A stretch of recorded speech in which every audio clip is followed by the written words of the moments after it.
ಜಗದ್ಗುರು. ಹರೇ ಕೃಷ್ಣ ಕೃಷ್ಣ ಕೃಷ್ಣ ಹರೇ ಹರೇ, ಹರೇ ರಾಮ ರಾಮ ಕುಲ್ವನ ಬಲ್. ಹರೇ ರಾಮ ರಾಮ ಹರೇ ಹರೇ. ಕಣ್ಣ ಓ ಮಗ ಕುಲ್ಲನ್ ದಾದನ್ ಕುಲ್ಲನ್ ಲೋ ಬಿಟ್ಟು ಉಂಡಾಯ್ತು. ಕೃಷ್ಣ ಎಂಬ ಈ ಶಬ್ದವೇ ದಿವ್ಯವಾದದ್ದು. ಬಂದ ಉಂಡಾಡ ಬಂದ. ಕೃಷ್ಣ ಎಂದರೆ ಅತ್ಯುನ್ನತ ಆನಂದ ಎಂದರ್ಥ. ಪ್ರತಿಯೊಬ್ಬರೂ ಆನಂದವನ್ನು ಅರಸುತ್ತಾರೆ, ಆದರೆ ಆನಂದವನ್ನು ಸಮರ್ಪಕವಾಗಿ ಹೇಗೆ ಅರಿಸಬೇಕೆನ್ನುವುದನ್ನು ನಮಗೆ ತಿಳಿಯದು.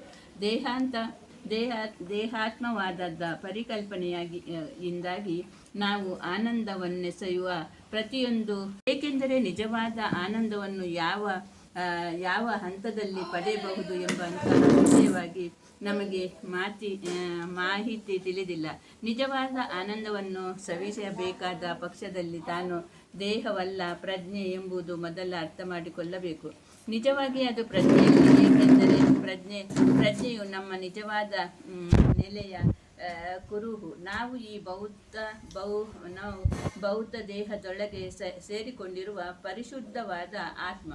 ಆಧುನಿಕ ಭೌತ ವಿಜ್ಞಾನವು ಇದರ ಮೇಲೆ ಒಪ್ಪಿಕೊಟ್ಟು ಹೇಳುವುದಿಲ್ಲ. ಆದ್ದರಿಂದ ವಿಜ್ಞಾನಿಗಳು ಆತ್ಮವನ್ನು ಅರ್ಥ ಮಾಡಿಕೊಳ್ಳುವುದರಲ್ಲಿ ವಿಫಲರಾಗುತ್ತಾರೆ. ಆದರೆ ಆತ್ಮವು ಸತ್ಯವಾದದ್ದು. ಯಾರು ಬೇಕಾದರೂ ಪ್ರಜ್ಞೆಯುಳ್ಳವರಾಗಿ ಅದನ್ನು ಅರ್ಥ ಮಾಡಿಕೊಳ್ಳಬಹುದು. ಪ್ರಜ್ಞೆಯು ಆತ್ಮದ ಕುರುಹು ಎಂಬುದನ್ನು ಒಂದು ಮಗು ಬೇಕಾದರೆ ತಿಳಿದುಕೊಳ್ಳಬಹುದು. ಈಗ ನಾವು ಭಗವದ್ಗೀತೆಯಿಂದ ಕಲಿತುಕೊಳ್ಳಲು ಪ್ರಯತ್ನಿಸುತ್ತಿರುವ ಕೆಲಸ ನಮ್ಮನ್ನು ಪ್ರಜ್ಞೆಯ ಈ ಹಂತಕ್ಕೆ ತಂದುಕೊಳ್ಳುವುದು ಹೇಗೆ ಎಂಬುದನ್ನು ಪ್ರಜ್ಞೆಯ ಈ ಹಂತದಿಂದ ಕೆಲಸ ಮಾಡಿದಾಗ ಮತ್ತೆ ಈ ದೇಹ ಪ್ರಜ್ಞೆಯು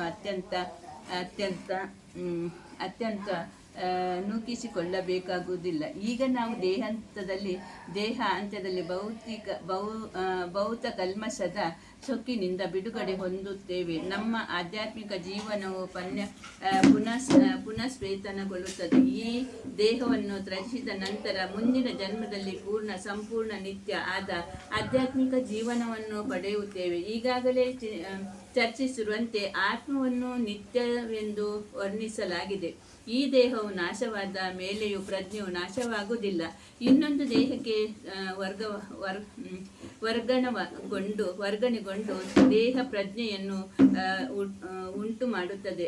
ಇದು ಭಗವದ್ಗೀತೆಯಲ್ಲಿ ವರ್ಣಿಸಲಾಗಿದೆ.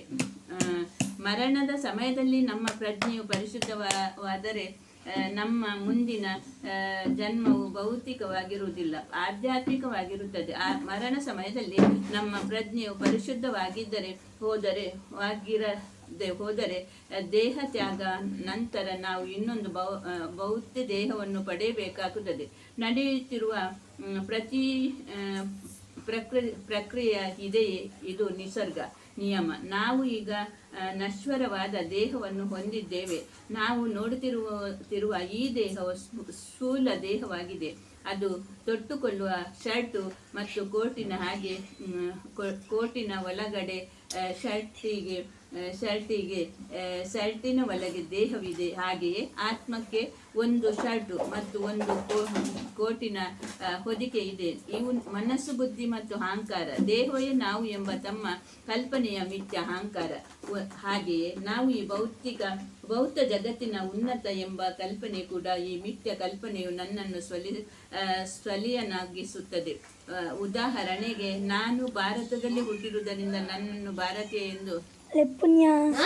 ಎಂದುಕೊಳ್ಳುತ್ತೇನೆ. ಅಮೆರಿಕದಲ್ಲಿ ಜನ್ಮ ತಾಳಿದುದರಿಂದ